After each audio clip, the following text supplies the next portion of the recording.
welcome to another edition of Grandstanders Live.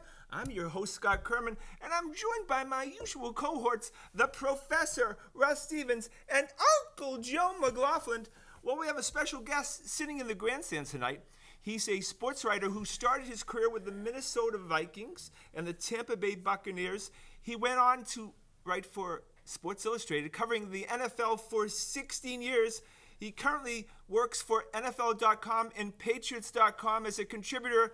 It's my honor and pleasure to welcome to our show, Don Banks. Good to be with you guys. Thanks, Don. Thanks. All right, Don, so we've got to kick in. So when you have Don Banks on the show, and, you know, it used to be that... On the eve of free agency. On the eve of free agency. Exactly. But it used to be that, you know, we didn't talk about the Patriots in the offseason, right? It was just Red Sox. It's been a while, but yeah, 15 years ago, you're right. Yeah, but now we can do a 30-minute show every time. So we have to start with the news, because it's a breaking news with the Grandstanders. Sure, yeah. The Patriots, in the last couple of hours, acquired tight end Dwayne Allen for what we think is a late-round pick from the Indianapolis Colts. Don, tell us your first reaction on that.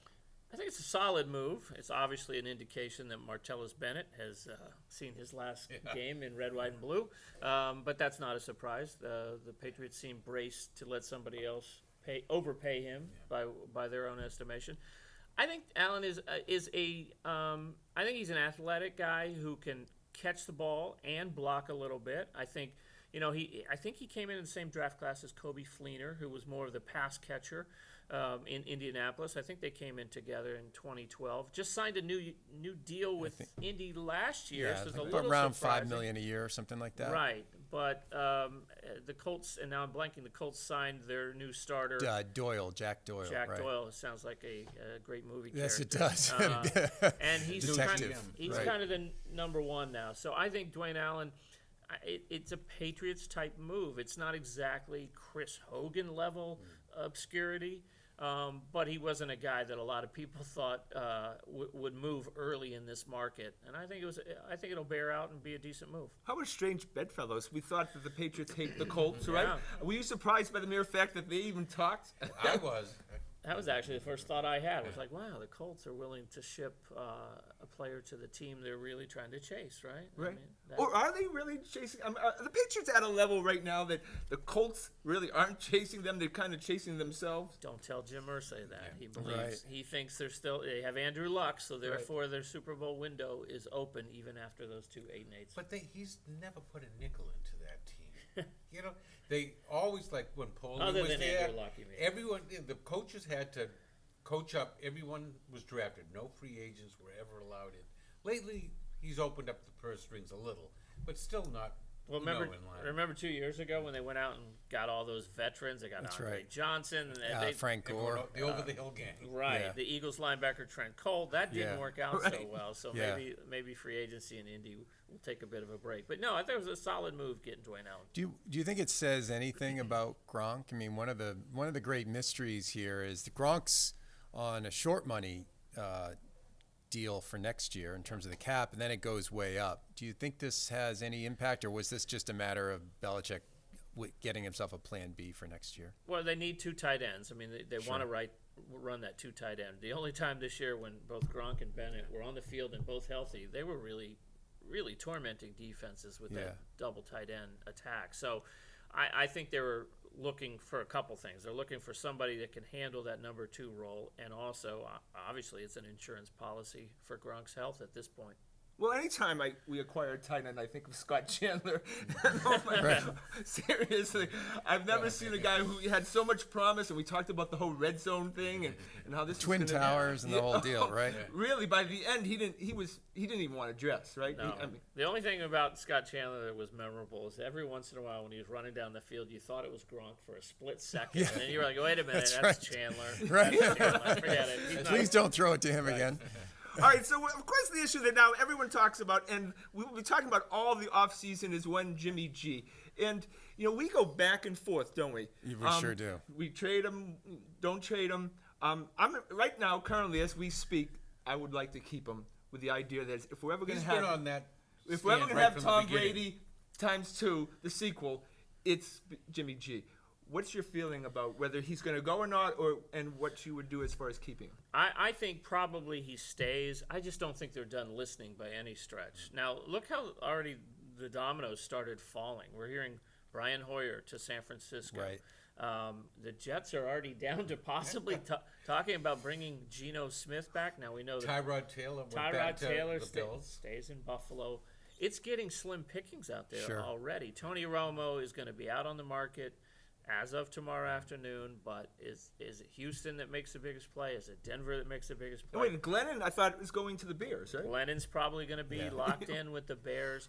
All I'm saying is I don't think the Pats have heard their last offer for Interesting. Jimmy G. Now, I don't really believe anything is definite on March 8th. I've covered the league too long, and, look, last year we had Sam Bradford in Philly as the absolute backup. number one Right. all the way until late August, and then suddenly he's the Minnesota Vikings starter. So things can happen. But I don't think they feel an urgency to move him, and they're going to have to get blown away. They really like him. It's funny. Obviously, Jimmy Garoppolo is represented by Don Yee and Steve Dubin, the same agents that represent Tom Brady. Right. I've known Don and Steve for a long time, since 1991, when they had a Bucs first-round pick, their first ever. And they drafted him knowing that he was going to be highly accurate, get rid of the ball quickly. They really like his development. So they're not itching to move him by any stretch. I just don't think their phone is completely stopped ringing. And I think a Cleveland could look up after all the dominoes fall, and they go, wow, we don't believe in any of these guys in the draft. We're not sure about Deshaun Watson. We're not sure about Deshaun Kaiser. We better take one more shot. It's already been reported they're willing to give up that number 12 pick. Yeah, today it was reported that the Pats turned it down. Right. So we'll see. Well, we're going to need more than that. Well, and I think that. But wouldn't that be cool if the Patriots took the 12 and then drafted a quarterback? Oh, Jimmy stinks.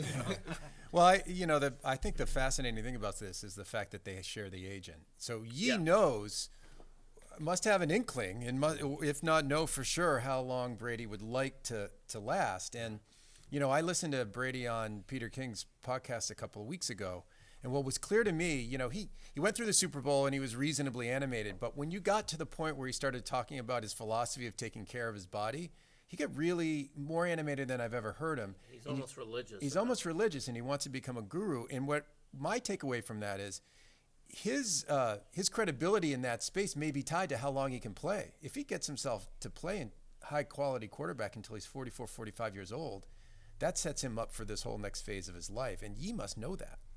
He does. And, I think he's got to balance doing the right thing by Jimmy, his other client, who wants a chance to start, got a taste of it early in the 2016 season. But the other thing is, maybe Jimmy doesn't want to be a Cleveland Brown. Maybe he has the leverage of saying, yeah, go ahead, trade me. I'm not signing a long-term deal. And then Cleveland can't give up what they're that diminishes the value. It's just a really fascinaing. Yeah. But Jimmy is from out that way. He's a Midwestern guy, Eastern Illinois. Have you seen the Browns play? Yeah. They played the Patriots this year. Have you seen the track record? So if he didn't want to be the latest Cleveland Brown quarterback, one, who could blame him? And two, he does have the leverage of saying no long-term deal. I'll play my 1 year and then I'm free. Any inkling that there may be a durability problem with Jimmy G? That has to be taken into account for the Patriots. If they think that he may be injury prone, doesn't come back from injuries, because the key to all these great quarterbacks, conspiracy theory. Is this the toughness question again? Yeah, That was a pretty nasty stick. Well, not even toughness question, just guys who get injured. Injury prone. I just don't think he has enough of a track record to know if he really has that label yet. I think we're talking about really one injury, right? So remember, next time he'll get rid of the ball. By the way, remember Brady sprained his ankle, missed a couple of games in this first Super Bowl season, right? Well, he missed the second half of the AFC title game against Pittsburgh. Right? So Bledsoe had to bail him. Yeah, right. So guys get hurt. They get a twist. Yeah, I have a baseball prospect theory that when they get rid of good prospects, they know these guys. They know these guys since they signed them, and they know stuff on him that they're willing to give top prospects up. Like Moncada. Yeah. Well, he can't hit a curveball. Right. He may dog it a little bit, as we used to see in Portland, big time. All right, so we're going to play a little rapid fire with Don Banks, because you have Don Banks here, and we have a lot of questions. By the way, thank you for moving. Oh, the swimsuit issue's back. Getting me in trouble with the one. Yeah, right. All Get right, that bird out of there. so who stays or who goes in the Patriots? Hightower. I think he's the number one target that they want to stay, but I think they're going to let somebody else set the market. And if somebody blows them away with a big money deal, they've proven they're not going to stretch. Even though they have the money, even though they could do it and say he's worth the exception, I think he'll come back to them with offers. I put my money on him going right now, sadly. Can I ask a follow-up question there? It's how much do the Patriots want him back? Because I could imagine a scenario where Belichick takes a look at where this game is going, takes a look at a whole bunch of draft picks up front, especially if they trade you. Three-down guy that can do a little bit more And athletically. really, exactly, Faster guy. adding more speed into that defense. Because you could argue that was the real weakness of the defense, was they just lacked the speed. You look at Atlanta's defense, and it was just like, oh my God, they get to everything. Yeah, it was. Denver's team defense last So year. could you was imagine him something. doing that? Could you? I could. I still think they really value the whole skill set of what he does and what he brings. And he is the guy with the green dot on his helmet, right? Yeah. So Tough to there's replace value that. in that. And don't forget about it, because then they trust that he's seen everything and he knows how to call and get things fixed at the line of scrimmage. I think they really want him, but it would be very Patriots-like to say, Godspeed Dante Hightower if the number gets too ridiculous. Well, that'd be sad because I think Yeah, he's. no. I think he's in Teddy. He's a Bruschi favorite level. at the Grandstanders here. Yeah, but I think he's Teddy Bruschi level now. Just the way he's played, clutch player big in moments. key games. You think he's at that level Well, right now? I think he's had big plays in their last two Super Bowls, hasn't he? sure has. That made a difference. I don't know if I put him on Bruschi level. I would mid-career Bruschi, no, but maybe late-career Bruschi, yeah. But I think he's a very valuable cog. I think Logan Ryan is a very valuable cog. I think he's a guy that's probably going to get overpaid and leave as well. I think they want him. He's the key to their depth in the He defensive really backfield. tackles well. I thought he came on down the stretch and played really well in the postseason. He was a guy that I felt like he got better and better before our eyes this season. Yeah. And So Hicks, I liked Hicks last year, and they got rid of him. Kind of a short money deal. Was that going to be the same thing with Branch, where if a Bears offers 2 years, $9 million, they'll let him go? yeah, it could be. It could be. I think the top two guys are the two guys they're really focused on, and then everybody else, I think it was go out there, see what you can get, keep in touch with us, give us that courtesy. You know how we've treated you. You know what it's like to be here and to win. What is that worth? I'm not saying they're asking for a hometown discount, but I think it's the Patriots' way to let the markets set what they're going to react to, not get proactive. Do guys come back when in those situations where, hey, go out, check the offers, and then come back and give us a shot? What percentage of them actually come back? A third, maybe. Oh, I really? think most guys realize my first bite at the apple of free agency. I'm going to get what I can get. But I think some guys, Devin McCourty comes to mind. Right. Some guys want to be there and know that they're going to be playing at the top level of the NFL by being a Patriot, and the money's going to be good. It's not going to be overwhelming. But I think a third would be my stab at that percentage. Yeah. All right, so if I McCourty told you, sees his twin brother playing with a Right. loser and knows from personal experience. Right, and 9-7 is a big deal in Tennessee, right? So. if I told you right now that Gronkowski was just traded for a second-round pick, what would be your reaction? It's a Patriots move looking to the future, and So it wouldn't shock you. and saying a year early, better to move him than a year late.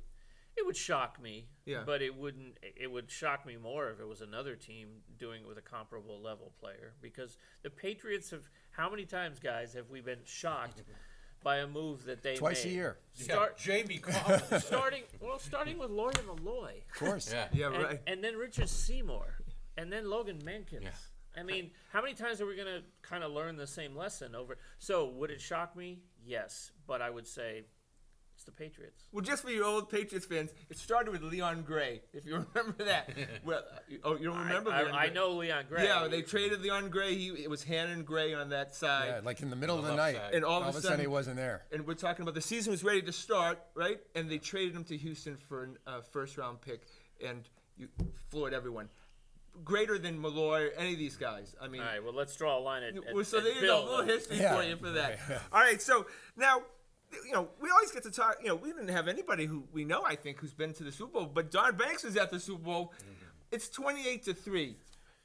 Now, obviously, are you a sports fan as far as do you root for an NFL team, or is that kind of the oath you have to take when you get into the business? Yeah, I have not rooted for a team. I grew up first a Dolphins fan in the Tampa Bay area before the Bucks came. Everybody in the state was a Dolphins fan. Of course, it was their heyday. So the first team I remember really falling for was the 1970 Dolphins, Shula's first year. Was Bonacani still on? Bonacani was, He was a Patriot. That was the first I shocking know. trade. An all AFL Patriot, I might add. But so as soon as I started covering the Bucks, it turns into work. Anything you do for work is work on some level, Right. and it's a great job, but it is work. And so no, I don't go and root for a team. I don't root for an outcome. I root for, and this is such a sports writer thing to say. You root for good stories, good drama to write, good travel, and Good a hotel, good decent food. expense account. Right? Are there players you find yourself rooting for more than teams? Sure. Yeah. Sure. I mean, there are guys that I've covered over the years. I Yeah. covered Brad Johnson when he was with the Vikings. Got to know him when he was their backup to Warren Moon. Really good guy. Went on to cover the Super Bowl that he won with Tampa Bay. He invited me to the Bucks post Super Bowl game party at the team hotel. I feel that way about Randall Cunningham. Got to know him really well. I mean, there are players that you get to know and root for, but not in a way that Sure. fantasy football, Of or course. not in a way like I'm a diehard Sox fan. But that is we the have to only talk to him thing. about that. Yeah. That is the only thing that I really retain. The same level of fervor from boyhood on is being a baseball fan, because I've never covered baseball outside of doing some spring training stuff when I was at the St. Pete paper in my hometown. But so it's no, I'm not at the Super Bowl the same way football fans are. So it's 28-3. What do you think the game is over? Yes. Yeah. Yes. And as far as the viewpoint of what happened to the Patriots, what was going through your mind? Just a bad game, just a bad night? I thought they looked, the Falcons Slow. looked faster. They looked more aggressive. The Patriots looked like they had that. We've seen it before. That big game where they just can't seem to get in A little sync. constipated. Yeah, they can't get that one Right, play to go right. right. To they were getting beat thoroughly. It wasn't a fluke, and it wasn't. I've never covered a game where I said it seemed like two games, two completely different games. Like one game really through three quarters, and then another game completely flipped, fourth quarter and overtime, because it really there wasn't anything Atlanta did that you said, oh, they're lucky to be up. They were beating them in every sense, but some things did play against Atlanta, but their defense having to be on the field all that time, and the Patriots being able to keep kind of pounding on the door. But yeah, I didn't think there was any chance in heck at 28-3. Remember, the biggest comeback in Super Bowl history was 10 points. Right. We were talking. Tom Brady insane. in the We're fourth talking quarter about against doubling Seattle. it and then adding another 50%. So let's just keep it in perspective. No, we had never seen anything like that. Is it more blame, or is it more that the Patriots? I got asked that a lot, and I have to be honest. I think it was more the Falcons losing that game with their decision making than it was the Patriots. And that sounds like you're trying to take credit away, and I'm not. It's just that I think Atlanta had that game in hand. They didn't even snap the ball with 2 or 3 seconds to go. They snapped it with 8 or 9 seconds to go. Yeah. They did not call the plays. I mean, let's be honest. Shanahan had a horrible fourth quarter in play calling. You can't be throwing the ball and letting your quarterback get sacked in that situation when you're in field goal range and you can go up 2 scores inside of 3 minutes. So Yeah, I think that's right in the sense that if it were 1 or 2 calls that they made, but there were so many little Half a things. dozen. Well, maybe even more than that, snapping the ball over and over and over again with 10 or 15 seconds off the they clock. didn't do. But that's Matt Ryan, right? I mean, does Matt Ryan get a free pass through all of this? No, he doesn't. He doesn't get a free pass. I think it starts with Quinn, but it's largely on Shanahan's shoulders, and then some of it belongs on Matt Ryan's shoulders. I mean, you've got to do the little things, and that's it's trite, but we say it all the time. What the Patriots do is they win an awful lot of games in this league by waiting for the other team to make the mistake that turns the game. And they did that in the most unbelievable fashion on the grandest stage in the NFL on Super Bowl Sunday this year. I can't remember who said this, and I apologize for not giving credit, but someone was making the point in a week or so before the game that you have to be prepared in a Super Bowl to play the Patriot, any game, but you have to be prepared to play the Patriots for basically 4 hours in a Super Bowl. And it gives you 4 hours to start fouling up enough for the Patriots to take advantage of it. I thought that's what they did. They hung in long enough that when Atlanta started making those game-changing small errors of omission, then the Patriots were in position to make something of that. And then it took the big play from Hightower. It still took remarkable. Which they could least afford a strip sack. Snap. Right, that's a great point. The only Right? time he situation. called, Other than a pick only six. time he called a 7-step drop. Otherwise, Hightower doesn't make the bend on that. Right. So- and, again and again, you're in field goal position and you call 3 straight passing plays. And you not only stop the clock, but you put your quarterback in position to be sacked or a holding call, and you end up at midfield. So if the Atlanta Falcons have Brookline's own Ernie Adams whispering in Dan Quinn's ear, are right now the Falcons the Super Bowl champions? It may not have taken Ernie Adams. It may have taken somebody just to step back and not lose sight of the game situation, basic NFL game situation management. I don't think They it's fell great in love point. with their attitude of aggressiveness. And They did. And, Shanahan comes out and says, well, I was calling the passes there because I don't want to change who we are and how we've got it. Well, that's ridiculous because you've got to coach to the game situation. Exactly. The Patriots do that better than anybody. And they would have a ring on their finger if they coached to the game situation Interesting, on Super Bowl Sunday. Okay, so I want to apologize for all Patriots fans and say we've taken the Roger Goodell thing way too far. Okay, and can you believe that Tad, you live here? You've heard the anger, you've heard the animosity over a long period of time. First of all, where is this all coming from? And second of all, why doesn't it end? It's coming because it's cumulative at this point. There's just so many chapters and verses where the league did not look like they dealt with the Patriots the same way they dealt with other teams. I do believe some of it is a Patriots fan persecution complex. Some of it's legit. I think the league office has been incredibly heavy-handed. I'll say this for the millionth time, and some Patriots fans have crucified me over it. I think Deflategate was a misdemeanor turned into a felony. I don't believe the Patriots were completely innocent. I believe Brady, like every other quarterback I've ever known, wants the footballs the way he wants them. But the league did not prove their case. They did not handle the science question well at all. And they looked like they were trying to even an old score. And the further they went, meaning the league, the more they looked like they were dug in and they were too prideful to stop and say, this is out of proportion, this is ridiculous.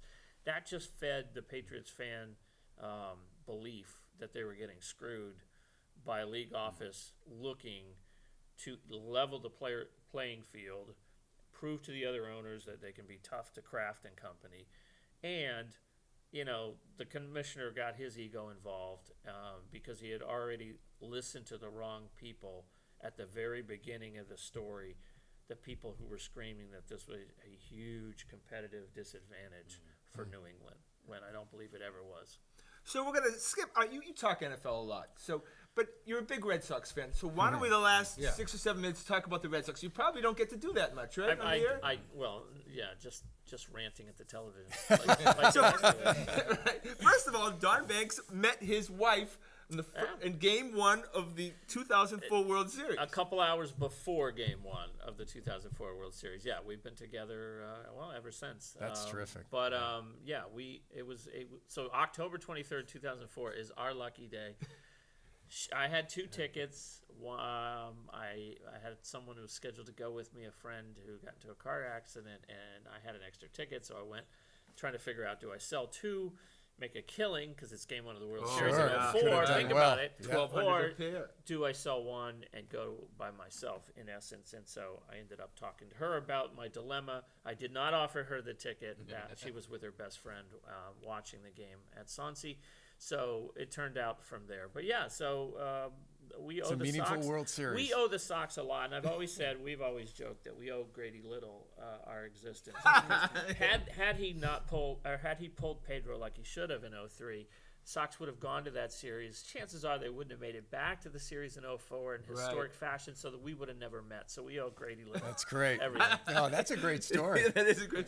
Okay, A so couple of curses were disposed of. Exactly. okay, we love the Red Sox. We know there's a lot of good players on the team, but of course we have to start with John Farrell, and we're not big fans of John Farrell because he's a terrible in-game Speak for yourself. Yeah, I still like You like him? I'm I'm not- not a game manager. I'm not a huge John Farrell guy Yeah. either. I'm willing to admit I probably overstate things when it comes to Farrell. I don't think he's very good in game. I have to trust people who say that his strength is really that clubhouse presence and how to navigate the long season and take care of his guys and deal with the media and do all those things. But I do think he gets regularly outmanaged. I mean, as much as I don't like Joe Girardi, I think he's a pretty good in-game manager. I'll take Joe. I'll take Buck Showalter. Oh, absolutely. And so, and when Joe Madden was in Tampa Bay, I would have taken Joe Madden in a heartbeat. So I always felt like in the division, other than maybe John Gibbons, I didn't have Farrell anywhere But near Farrell the is top. pretty good with the media and the press, and the Red Yeah. Sox. So he's a need good that type of guy. administrator. Yeah. He administrates. That's well. Yeah, I think there's a CEO portion of the job that he's probably really good at. And I think he probably communicates well with his players, and they seem to like playing for him. I don't feel like once the game starts, he gives us the best possible. Well, what's Yeah, going to be, I agree. I think the litmus test this year will be, because assuming the starters are healthy, you're just writing the names in. It's the relief, can he's got That a eighth-inning bunch of problem of he's got a last bunch of arms in the bullpen now. Can be no more excuse that don't have enough arms. They got plenty of arms. Yeah. How is he going to manage that relief staff from game to game? That's the big open question this year, right? Yeah, I think he, like Tito showed us and Madden showed us in the series, you don't have to go push button. You don't have to have a 7th inning guy, an 8th inning guy, a 9th inning guy. Not true. You can't do what they did throughout the season or you'll burn out your bullpen, obviously. Right. But I don't like the push button. Oh, well, it's 9th inning, so I have to get Kimbrel in there, even though Kimbrel's been lousy 2 out of the last 3 outings right. and walks the park when he's off. And, and whereas Koji was sharp the last 2 outings. I hate that type of thinking, and I think Farrell falls prey to that. Now, the whole Pablo thing. If Pablo Sandoval was a football player, he would have been long gone, right? I mean, they would have just eaten the money, but, they would have given any more money. Okay, so we've signed him to this ridiculous contract. It's pretty evident that the guy can't play anymore, okay? Why don't they just swallow their losses and cut bait and go get a third baseman? Well, because in baseball, when you commit that much money, you're going to probably get a shot to dig your way out. Now, I don't think he can't play anymore. I think he got that big money and he got fat and lazy and stopped Which working. he admitted to. Yeah. He stopped working. And, I'm hopeful. I'm not expecting the sky, but I'm hopeful that this really will be something of the best version by far that we've seen. Right. And the version that showed up, every other year in the World Series for the Giants from 10, 12, and 14. We'll see. I don't think there's one What shot. else to be? I mean, Well, I think first of all, if we could have Sam Travis play third base, I think right now he'd be. Yeah. I think with he's that bad knee that he's coming off of, you Yeah. can't throw him at third. You can't. You're asking him to move laterally too much this year, so he's not an option at third. So it's Brock Holt, and I think we've proven that Brock Holt is so much better when you can sprinkle him around That's exactly rather than right. play him every day at third That's base, exactly right. where he tends to turn into He gets stale. Travis at Shaw one or position. Will Middlebrooks. Well, that's always a dialogue. Where's Brock Holt going to play? Well, we'll put him in this position. The guy's not a durable guy. He weighs 120 pounds. Yeah, but just get probably. him. He'll get 400 at bats. He Yeah, but always he's does. not the player to do that. Well, he can't get 600 at bats, but he can bet. He can get 350, 400 at bats. 2 Brock weeks Holt in a can. position, he gets stale at it, and his production move him drops around. off. All right, David Price. We got it before we go. David Price. Is he just a millennial athlete who just needs to be coddled at every second of the day, and a guy who either needs a girlfriend, dog, cat or goldfish? Big year for him. I was tough on him on Twitter last year. I killed him because I didn't think he was a tough guy who could handle Boston, and he kind of proved me right. Let's see. If Sale takes all the pressure off him, maybe Price is poised to really be the pitcher we thought he was going to be last year. But I don't think he handles pressure. Had a good friend that covered the Tampa Bay Rays for a long time, and he said he's not going to deal with Boston well. You watch, mark my words, and it all came true. He lost the biggest games of the season against your division rivals. Sure, absolutely. And then down the stretch when you really, really needed him to come up big, and it didn't happen all that often. All right, 2 final predictions we need from you. Who's going to be in the Super Bowl next year, Wow. and who's going to be in the World Series next year? Super Bowl. I have never made a Super Bowl prediction in March of the preseason. Yeah, well, that's right. Before free agency. Well, why not? Why not? Let's see. glad we asked. I'll have fun with it. I'll go Oakland in the AFC, a team that I believe is still on the ascent. Right. And in the NFC, give me Seattle, who I think has one last okay. little Sounds pretty blast, reasonable. of glory still possible. I thought Dallas was coming out of your mouth. No No. way. Okay, for the World Series. Oh, well. Is it going to be our He's dream going World with his heart. Series? He's told us. He's No, told our us. dream World Series. Probably not. It'll probably be Cubs back in for the National League, and I can't go Cleveland again. Although a lot of people are picking Cleveland. I don't know. I'll go. You have to just go with the Red Sox. I'll when go in with doubt. Red Sox, but Red Sox Cubs Dream Series. that's the kiss of death. It'll Because have we it. know who you're rooting for. So Yeah, there you yeah, go. that's Yeah, exactly that right. gets it out. Well, we can't thank Don That went enough fast. for of course, that went very fast. Want to thank the boys. Want to thank everyone behind the scenes. Of course, Handsome Todd. Please check us out on our website at thegrandstanders.com and tune in again next Wednesday night at 6:30 for another edition of the Grandstanders Live. I'm your host, Scott Kerman. Have a great night.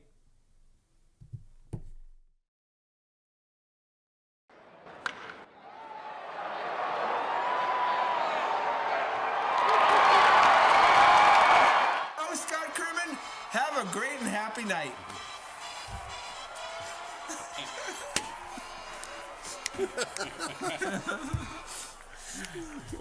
The elephants are in town.